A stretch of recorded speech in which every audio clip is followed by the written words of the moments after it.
So let me introduce myself first. My name is Bikram, working in IBM Labs as an advisory software engineer, working in a product called Instana, which is actually an observability product, and been into this domain for last 4 years now.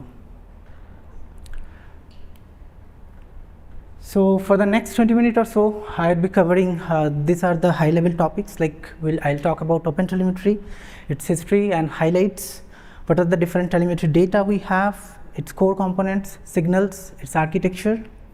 Then we'll see what is observability backend and what magic basically it does with those telemetry data. And followed by, we'll see how does OpenSearch fits into this observability backend. And in the end, I'll wrap up the session with a small demo and the Q&As. Okay. So what is OpenTelemetry? So OpenTelemetry is nothing but it's an observability framework which basically helps you to collect the telemetry data from your system. So at its core, basically it thrives to have the high quality, ubiquitous and portable telemetry. Now let's try to understand what we mean by these three terms. So high quality basically refers to the real-time, precise and consistent data. Whereas ubiquitous basically refers to the wide variety of languages and the framework which OpenTelemetry supports. And portable means once you collect the telemetry data from your system, right, you can port it to any of the observability backend or vendors. So basically there is no vendor lock-in. And with this, basically it tries to give you the effective observability, which basically helps you to figure out or understand your system into much more deeper in detailed way. So let's quickly go through the history. So it started long back around 2010 when Google published a paper called Dapper. It was on the distributed tracing. And inspired by that, Twitter built Zipkin, Uber built Yager. And OpenTracing was primarily focusing on the tracing part of the application. And OpenSensors, it was not only focusing on the tracing, but also on the metrics part. And finally, in 2019 KubeCon, basically OpenTracing and OpenSensors got merged and OpenTelemetry got formed. And on the subsequent year, basically they released the first versions, and 2021 they released the version which was capable to do the tracing part.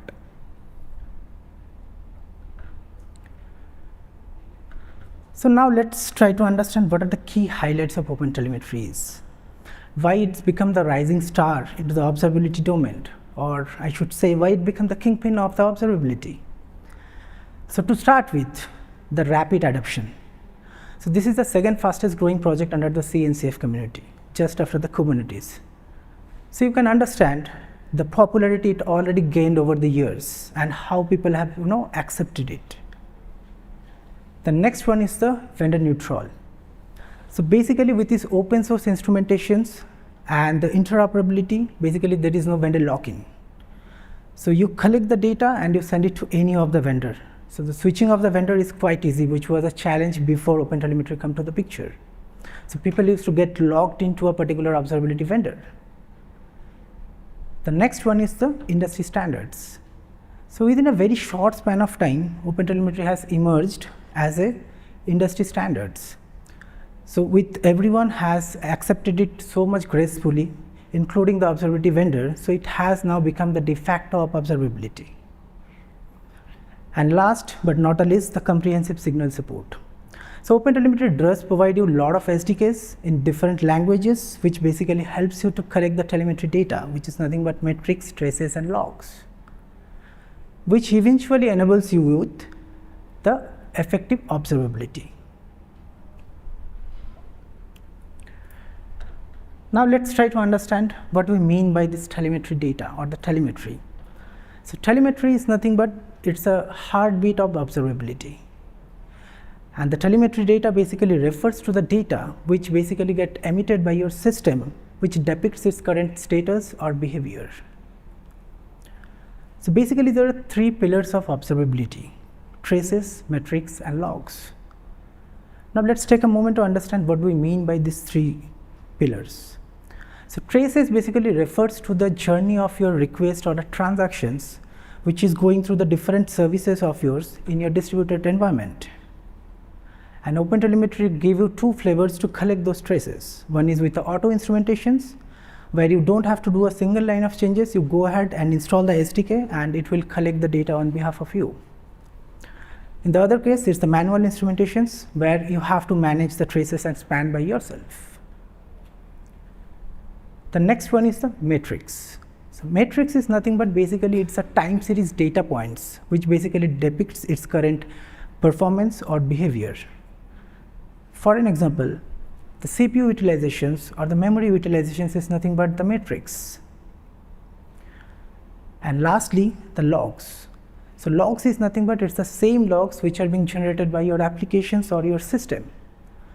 So basically here the logs basically refers to the applications log or the system logs. So along with that, these three core pillars, there is something we have over here which is called baggage. So what we mean by this baggage? So baggage is basically nothing but it's a key value pair which basically helps you to send certain kind of contextual data along with your telemetry data. Now let's try to understand what we mean by that. For an example, when you are passing a traces, right? Probably you wanted to send the transaction ID along with it, or the user ID, or any kind of non-sensitive informations. So in those cases, basically you can leverage baggage, which will go along with your telemetry data, which basically helps you to later point of time to correlate between themselves. So apart from these four core pillars of the observability, there are a couple of more under development signals which is currently under development.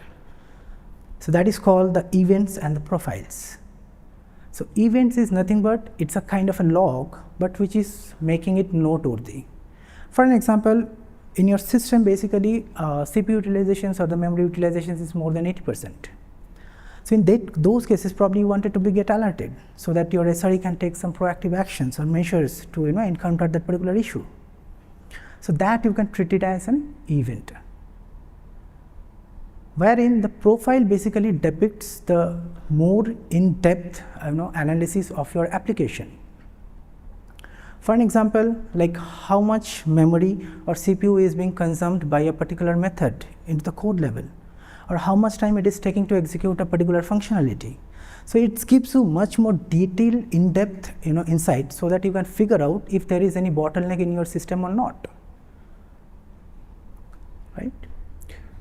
Okay. So this picture basically depicts the core components of OpenTelemetry. So to starting with the API. So API is nothing but it's an interface or the plumbing which basically gives you the feasibility of your application to interact with the observability framework, followed by the SDK. So which is nothing but the implementation of those APIs. As these APIs are language specific, the SDKs are also language specific.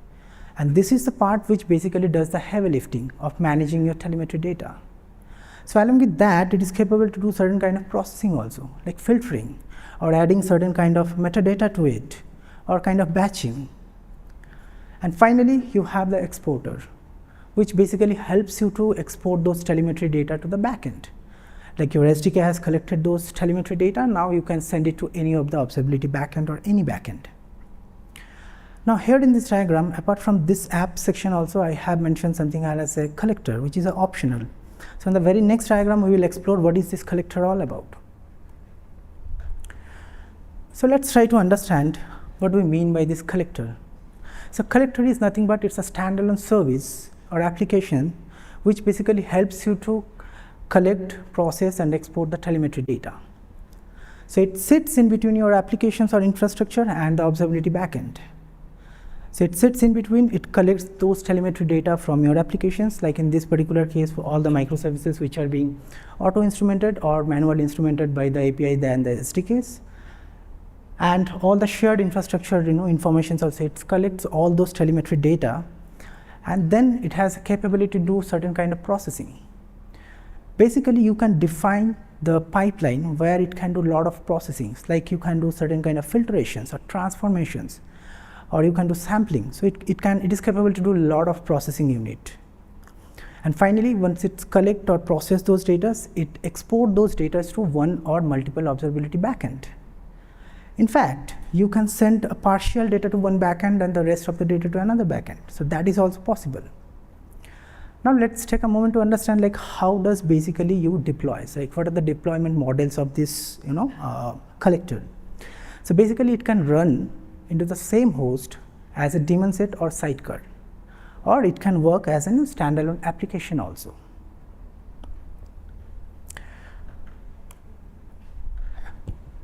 So let's take a moment to understand what we mean by the observability backend. So till now, whatever we have discussed, like OpenTelemetry basically helps you to collect those traces, metrics, and logs, right? And you export those data to the backend. Now, what backend does with those telemetry data, those raw telemetry data? So basically, in the backend, it processes those telemetry data. It tries to build a correlation between them, like how they are interlinked with each other. Because when you are collecting, those are all independent data. But in the backend, basically you correlate, you build a 3D model, which basically helps you to figure out if how your application is behaving or if there is any issue or not. So let's try to understand what we have in this particular diagram. So on the left hand side, you have the collector, which basically collects those telemetry data and send those data to the backend. And in the backend, you have the data ingestions part, which basically ingests those metrics, traces, and logs. And it pushes those data to the Kafka.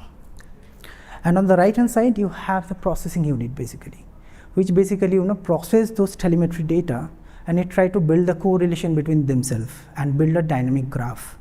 So if you're not able to understand what is the meaning of this correlation of the dynamic graph, don't worry, I have a demo specific to that part only, where it would be much more clear what do we mean by this correlation. Now, as we have all the raw telemetry data with us, right? So this observability vendor basically capable to generate certain kind of events or alerts. For an example, a particular application is having a lot of errors, or the infrastructure level it is consumption or of the CPU is, let's say, 80%. So probably you wanted to get alerted, right? So that you can take some proactive actions or proactive measures. So observability backend help you to generate those kind of events, those anomalies basically. And most of the mature observability backend not only just help you with those events, it basically helps you with AI-based remediations or recommendations also. For example, whenever you are getting an event, so it's not only just tell you, hey, this is something wrong. Basically, it gives you the different steps also, like probably you can perform these are the steps which can help you to remediate this particular issue. And finally, once you have all those processed data, the crisp data with you, you go ahead and store those data to different data storage. And finally, which gets exposed by the API so that anyone can get those data and show it to the UI.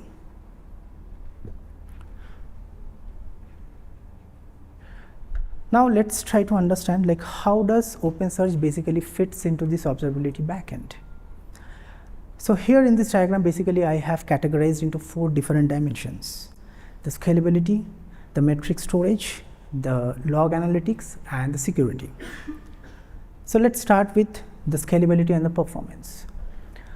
So OpenSearch is capable to store a lot of telemetry data, and because of its distributed architecture, not only across nodes but across clusters, it can easily fit those huge volume of telemetry data. It does comes with the sharding and replications, which eventually helps you with the high throughput and the fault tolerance part. And apart from that also, it does comes with a lot of plugins basically, which helps you to not only store those data, like manage those data also. For an example, index lifecycle policies, which basically helps your data to manage in different phases, like hot, warm, cold, and delete phases, which is a very much needed for any of the observability vendor, because most of them are come with the data retention policies, like 7 days or 10 days data only they store. So in those cases, basically it comes very handy. The next one is the metric storage and rollups. So OpenSearch is very good at storing the time series data, right? As it does comes with a time-based indexing. And it has an inbuilt capability where basically it helps you to aggregate and the roll-up of the metrics data, which basically helps you to store a larger volume of data with minimalistic cost. Like you can get a much more bigger days historical data with you with a less cost. And the next one is a log analytics at scale. So OpenSearch, again, it's a very good at doing a full text search in a large volume of logs. And it does support the structured and the unstructured logs. And for any of the observability vendor, it is very crucial because they can do the query on top of those huge volume of logs and perform the analytics on top of it. So that basically it helps them to correlate those data to the different metrics. And lastly, the security and the compliance. So it does comes with a lot of security plugins like access control, TLS, role-based access control. So which basically helps you to categorize or isolate the data into multi-tenant environment, which is a very much need for any of the observability vendors. Because specifically if I talk about on the SaaS offerings, right? So where we do store all the different tenant data into the single places. So together with all this functionality, basically OpenSearch proved itself a very good choice for any of the observability vendor because of its scalability and its security. It's a very good fit for any of the observability backend to store those metrics and the logs data. Now let's try to quickly see what do we mean by this correlation part that I explained earlier, right? So let's try to go to any of the applications. Go ahead and search for, let's say, robot shop. So here are the basic KPIs and the different services which this application is holding. This is the dependency part. So this is the part which basically by analyzing your raw telemetry data, the observability backend come with this 3D architecture that basically helps you to figure out how your application is behaving, how they are interlinked with each other, and if there is any issue in any of those services, basically it will give you the alert.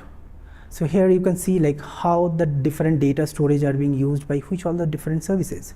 So if any storage is down or something, so what are the different services are being getting impacted for that. Now let's go ahead and try to figure out some of the logs which happen to this particular applications. Specifically if I talk about, let's go and see some of the error logs. So let's randomly pick any of the error log fail to connect to catalog. So here you can see there are two parts basically. One is the trace ID and one is the service ID.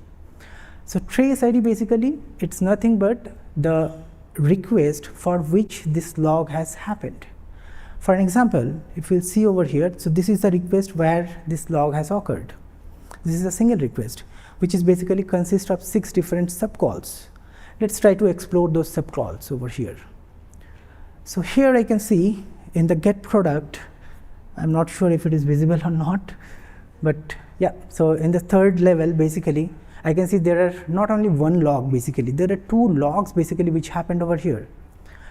So let's go ahead and see what happened. So it is calling a catalog and I can see the request path, and here I can see 500 internal server error, it's returned the status code. And as I mentioned, it's not only correlated with a single log, basically it got correlated with multiple logs. There are 2 errors basically which happened, error log which happened to this particular single request. Now let's go ahead and come to the service ID. So service ID is nothing but it's basically the service who has placed this particular request. So I can see over here this is the rating service, and these are the basic metrics and the KPIs of those service and the endpoints. And similarly, if we'll go to the flow, basically it will now just show you the services which are, or the data storage which are linked to the rating services. And here this is a log message which basically already we have seen. And in the infrastructure tab, basically it shows you where all the different places or what are the different service on a host this rating service has been hosted.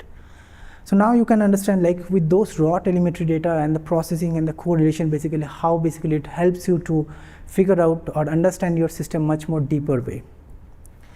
So I think I am on top of the hour. So if you have any questions, I would be happy to take that up.